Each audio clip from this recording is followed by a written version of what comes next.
These are 5 books that I absolutely love and deserve way more hype. I don't talk about them enough, so here's me trying to convince you to put them on your TBR. Let's start with A Winter in New York. Now, don't let the title fool you. I think only about half of this book takes place in the winter. This is a romance between a young woman who moves to New York City to kind of restart her life and a nephew of a gelateria owner. Somehow, they both have to come together to figure out the secret gelato recipe, and this also unravels some other family secrets. This to me felt like such a well-written stranger lovers romance, no insta love. It was both feel good and tear jerking. I did actually shed a couple tears while reading this. I just really loved it and I think it's so underrated. Now let's talk about We Solve Murders. Now, if you've been following me for a while, you know how much I love the Thursday Murder Club series, so much so that I forget to talk about his other series, and also very timely because I believe the next book in the series comes out this fall. This has the same witty and clever and entertaining writing as his other series, just with a little bit of a different setup. Amy is a bodyguard, she's being framed. She somehow ends up pairing up with a celebrity author and her father-in-law who is a retired cop.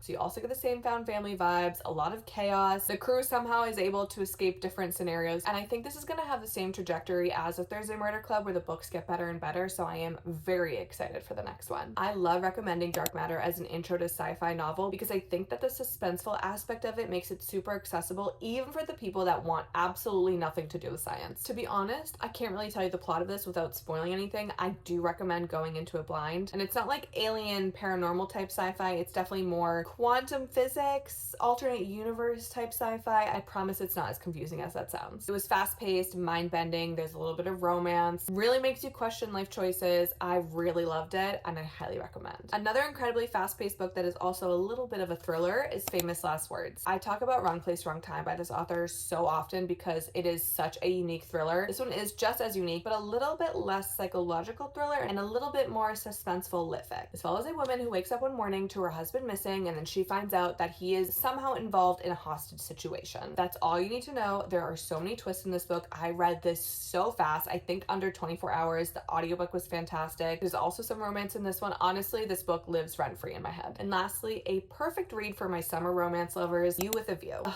what can I say about this book? This was another very addicting read. I read it in under 24 hours. To be fair though, there are a lot of elements in this that make it a perfect romance for me. You have a road trip, high school rivals, reconnecting, a little bit of found family with a very cute grandpa. I honestly recommend going into this one blind as well. I thought this book had some of the most realistic banter, tension, spice that you could ask for. I loved it. Let me know if you want a part 2. I have so many more recs where these came from, and let me know what book you find to be the most underrated because I could always add more to my TBR.